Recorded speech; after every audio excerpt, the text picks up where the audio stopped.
Welcome to the Birth and Baby Business Show. My name is Anna LaGrange and I'm a paediatric nurse, lactation consultant, mindfulness teacher and psychologist.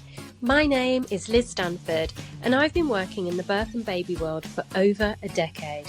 I'm owner of the Calm Birth School, I'm a hypnobirthing instructor, a hypnobirthing trainer, author and mindset coach. You've built your business around supporting new life and now it's time to nurture your own growth. Tune in every Monday whilst we cover everything you need to know about turning your passion into profit. The do's and don'ts of using AI for your birth or baby business. Hello, my name is Anna LaGrange and I am one half of Baba Business, the Birth and Baby Business Academy. And hello, my name is Liz Stanford and I am the other half of Baba Business, the community membership for birth and baby business owners. So AI, everyone's talking about AI. I think it feels like everyone's got their own AI as well, you know. So that's definitely something that I think is going to become more and more popular over the coming months and years, is that when you sign up to to a coaching program, for instance, or a membership, like they're going to have their own AI system, which is very, very interesting. And it's just something that I think we have to use because it can be really helpful, but we have to be really, really mindful of. I think I know we saved a lot of time in Baba now. I know that we're sitting in less meetings, discussing stuff, working stuff out, thanks to AI. So it is a big time saver.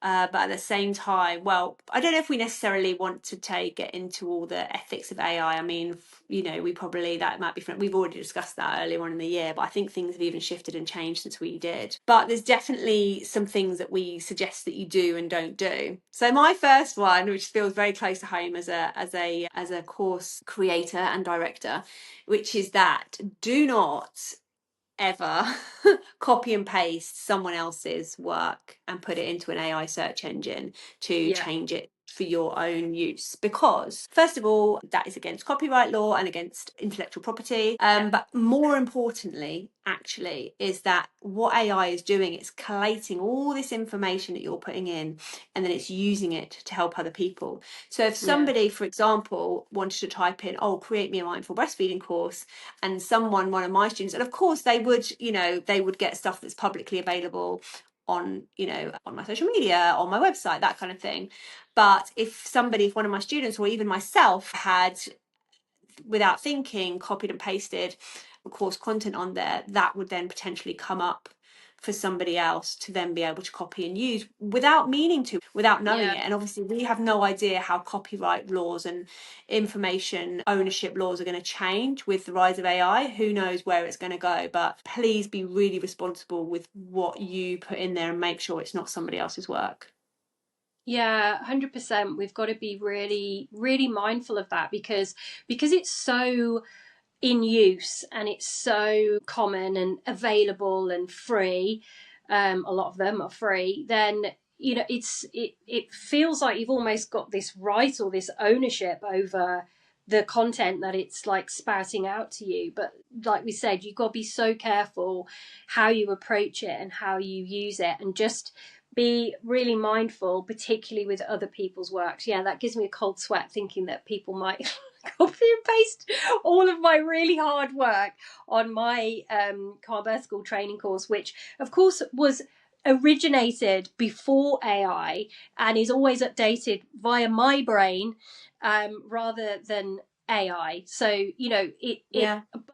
courses have been completely created and not manufactured using AI, and we don't want to feed it to AI either. So that's super, super important that people are aware of that. And we've seen things, haven't we, where course creators have had situations where other course creators have used their work to create their own. Like, this is something that we've seen happen, like play out in the birth. And how much AI was involved or not, we don't know, but it's definitely something that's happened, and it's going to happen more and more and more. Look, I mean, I think if you've got an online course, whether it's for professionals like we have, or whether it's for parents, you've got to put a terms and conditions clause in Yeah, to make sure people understand, because people are doing it without thinking, yeah. or they might do it without thinking. I'm hoping people aren't doing it, but someone might do it without thinking. So just make sure that you've got that update in your terms and conditions, that the terms and conditions of doing any online course that you have is that it's not used in an AI app or search engine or whatever. But yeah, because all the search engines are using AI now as well. Obviously, like your Google, I don't know about Bing, but it's certainly there's the AI elements to it. Anyway, that's the negatives. Let's talk a little bit more about some of the positives. Like what is it that we find we use AI for most successfully, would you say? It's great for brainstorming, you know, when you're kind of like, especially with me and you, when we're talking about something and we're not quite getting the to the root of it. Sometimes it can be really great to have that conversation with AI, and then it spouts out some ideas for you, and then you're like, oh yeah, and then you can further sort Yeah. of develop those ideas. So I really like using it as a bit of brainstorming tool. I find it really helpful in that way. Yeah, I agree. And I really think that for planning and making an organized plan, it's such a time saver. So, my she's just got into secondary school. So this is her Yeah. first set of exams this year. So she came to me, she's like, "Oh, Mum, I've got all this stuff I need to study and I need you to help me organize it." I was like, "No problem. Let's use AI." So I took her dates of her exams and Yeah. then asked AI to look at the dates and then do me a plan. I told it which to focus on most heavily, which subjects, and spout me something out. And it did, and it was brilliant. And what might have taken me hours to kind of Yeah. figure out was done in a few minutes. So that sort of thing's great. Another amazing thing I saw along those lines was that somebody used it for their child at university. So they wanted to help them stick to a budget, a food budget, and they were able to, this blow my mind, they were able to say to the app, this is where my child's living and this is their local supermarkets, Yeah. this is their budget, and these are the foods, can you come up with a meal plan that's going to meet their, you know, whatever they like and don't like to eat, that's within this budget, as well as giving them a shopping list and which local shop is going to be the most affordable one to get it at.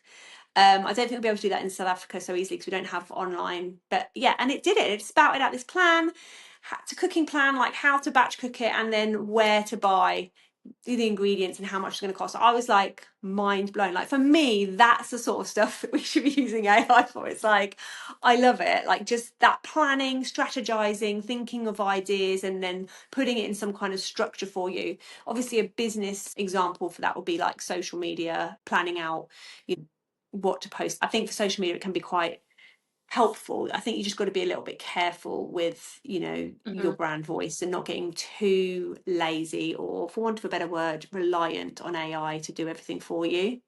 Yeah, I think it can be great for like for hooks and things like that, you know, when you're trying to get the right kind of hook for it. Something else I use it for is like if I've got a blog, for example, and I'm like, I love that blog, I'd want to chop it up into different social media posts. Sometimes I'll put that into AI. It's available on the internet anyway, so it's not Yeah. like I'm feeding something that's not No. available. Say, break this down into a carousel post for me, or break this down into like 5 posts about different topics which the blog touches on, and then it'll spit it out for me. But then obviously you've got to go through it and put your brand voice on it You and make have sure to. that it sounds like you. And I think that that is really important. You know, we do sometimes use AI to help with emails. Like, for example, we send out a podcast email. So very often I'll use AI to help me structure an email for that. But on a Friday, we do a memoirs email. And, you know, hands up, I have used AI for that in the past, but it doesn't work. It's because this is like, this email is supposed to be a personal email, an insight into our lives and what we're doing. So now, like, I'm really like, I am not looking at AI. I'm not getting any ideas from it. And we brainstorm, don't we? Yeah. And then we send out an email which is more personalized, and it's written from both of us. Like I write it, but both of us are talking about it and what's going to go in it. And that feels so much better to me that we do that, because it feels like us rather than, you know, this machine that doesn't really know what goes on in our lives.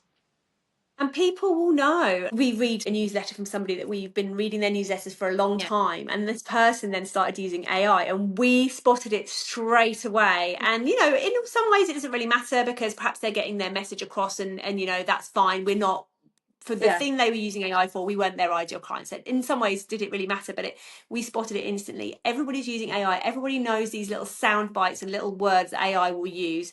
It's so important that you go through and you think, would I say it like that? And then change it up and, you know, try and make it into your own language. Yeah, it's really, really important that you do that. So yeah, let us know. Come on social media, come on to our Instagram post about this episode and let us know, how are you using AI? Are you using it? Maybe you're still like resisting it, and you know, good on you, that's fine. We don't have to have AI, but hopefully this has inspired you a little bit, that it can make your life, as busy, you know, time poor people, when it comes to life and business, it can be a real game changer if we use it, you know, ethically and sensibly. Yeah, I totally agree. And if you're a bit curious about, oh, what are these memoirs emails that this pair are sending out every Friday, by the way, you can get on our memoirs email list by signing up for any of our freebies. So we'll link a couple of our freebies below, and then you'll get access to the memoirs. Yeah, and we will see you next week. Bye.